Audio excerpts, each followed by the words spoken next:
Online മാധ്യമങ്ങളുടെ ദ്വ്യാർത്ഥ പ്രയോഗങ്ങൾക്കും അശ്ലീലം കലർന്ന ചോദ്യങ്ങൾക്കുമെതിരെ രൂക്ഷ വിമർശനവുമായി നടി മഞ്ജു പത്രോസ്.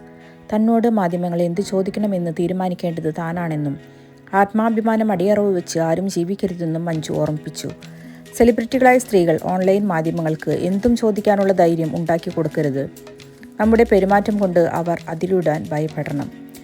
അതിനാരെയും പോയി തല്ലേണ്ട ആവശ്യമില്ല. മറിച്ച് നമ്മുടെ വാക്കുകളിൽ കൃത്യമായ അതിർവരമ്പുകൾ ഉണ്ടായിരിക്കണം. അടുത്തിടെ കണ്ട ചില വീഡിയോകൾ തന്നെ വല്ലാതെ സങ്കടപ്പെടുത്തിയെന്ന് മഞ്ജു പറയുന്നു.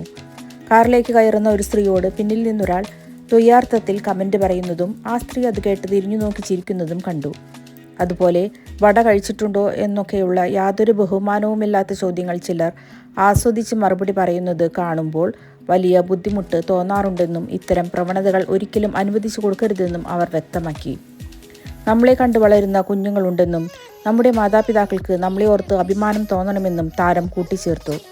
അതുകൊണ്ട് വഴിയിൽ കൂടി പോകുന്നവനെ എന്തും വിളിച്ചു പറയാനുള്ള അവസരം നമ്മളായി ഉണ്ടാക്കി കൊടുക്കരുത്. മഞ്ജുവിൻ്റെ ഈ വീഡിയോ വൈറലായതോടെ സോഷ്യൽ മീഡിയയിൽ ചർച്ചകളും സജീവമായി. മഞ്ജു പരോക്ഷമായി വിമർശിച്ചത് അടുത്തിടെ ഓൺലൈൻ മാധ്യമങ്ങളുടെ ദ്വ്യാർത്ഥ ചോദ്യങ്ങൾക്ക് ചിരിച്ചുകൊണ്ട് മറുപടി നൽകിയത് രേണുവിനെയാണെന്നാണ് സോഷ്യൽ മീഡിയയിൽ ആളുകൾ ചൂണ്ടിക്കാണിക്കുന്നത്. ഇത്തരം അശ്ലീല ചോദ്യങ്ങൾ മാധ്യമങ്ങൾ ചോദിക്കുമ്പോൾ അത് തടയാതെ പ്രോത്സാഹിപ്പിക്കുന്ന രേണുവിൻ്റെ രീതിക്കെതിരെ നേരത്തെ തന്നെ സമൂഹ മാധ്യമങ്ങളിൽ വലിയ വിമർശനങ്ങൾ ഉയർന്നിരുന്നു.